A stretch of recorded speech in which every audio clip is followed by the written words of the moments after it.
this last time that I went, I was interesting that some mosquito had a good time chomping on me in eastern or western Zambia, and so it appeared when I went to Harare, Zimbabwe, that I came down with the symptoms of malaria. And as I was praying in Christian Science in terms of healing this, the belief is that the symptoms get very violent and are very painful. And as I kept praying diligently to heal this, that a truth popped into thought, and that with a conviction that God did not make this illness and that it had no reality. Therefore, I couldn't have it. Well, I was so hot, I was burning up. I was so cold, I was shaking so bad I almost fell off the bed. And I sat up and I thought, I am healed. Well, it didn't seem like it. And so it was like, I said, I am healed. And the symptoms almost immediately disappeared. Well, what was so wonderful was the family where I was staying was ready to cart me off to the hospital. Even when I came out of the room and said, I'm healed, they said, no, you have to come with us to the hospital. You cannot get away with it like, And so I said, I'm healed, and I'm going to go see the people that line up for healing to see me every day there. Well, that day, after I had met this kind of torture through disease, was the first time in the history of this reading room that torture victims showed up to the reading room. These were people that had been hideously tortured. One of the women had bones still sticking out, that in a year the wound had not healed yet, and that the man had pretty much had all of his bones broken in systematic torture. And so I talked to them from the standpoint of my own conviction of healing, that I had overcome this sense of torture of the belief of life and matter. And I was knowing that since they, of course, lived in God as I did, that they were free from that dream of torture as well. I talked to them a little about the Christian Science textbook, Science and Health with Key to the Scriptures by Mary Baker Eddy. I gave them both a copy and said, just read anywhere in here. The thing is that normally torture victims don't show up in the same place twice because they're running from the people that are trying to hurt them. They came back to the reading room the next day.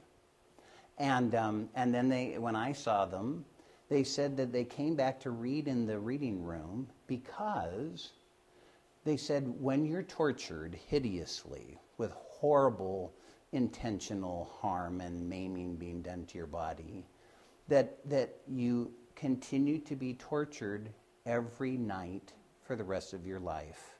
When you go to sleep, the torture begins, and it never ends. He said, for the first time since we were tortured over a year ago, the torture stopped. And we slept peacefully and freely, and we found a freedom that we've never known before. And so they knew to come back to the Christian Science reading room for a whole lot more. And so this is a couple of rooms in the reading room of things that our group sent to them a year ago. We started a nonprofit foundation called IWantToHelpAfrica.com, and that it supplies, as well as Christian Science literature, like used clothing, used blankets. There's a story of what's called the youngest terrorist in Zimbabwe. He was arrested with his parents and put in prison for terrorism. I don't know all of the specifics, but he was in prison, and he's a celebrity. He's in the news, and off of the container, someone had donated a child's bicycle.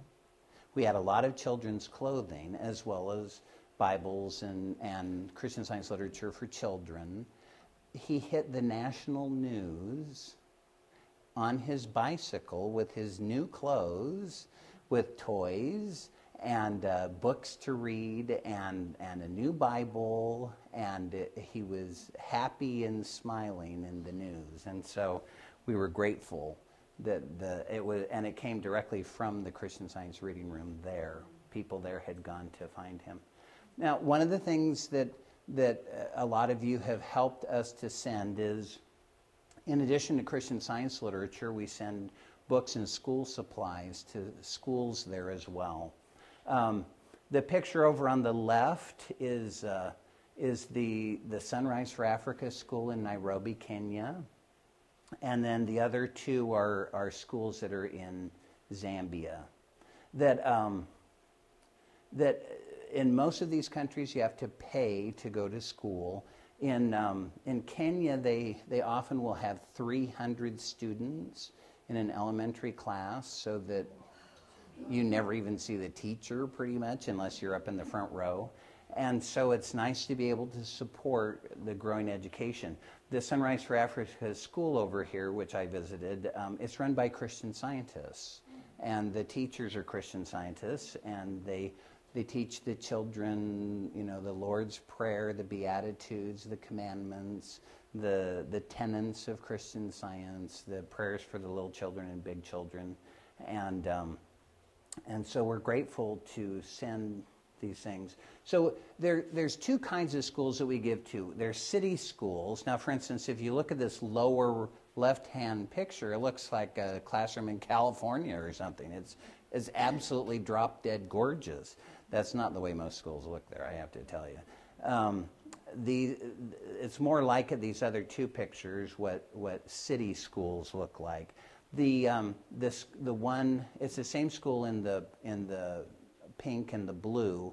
That's one of the richest public schools in Zambia, and doesn't look very rich by our standards. And so these are some other pictures of city schools and the kids there. They have to also buy uniforms and things.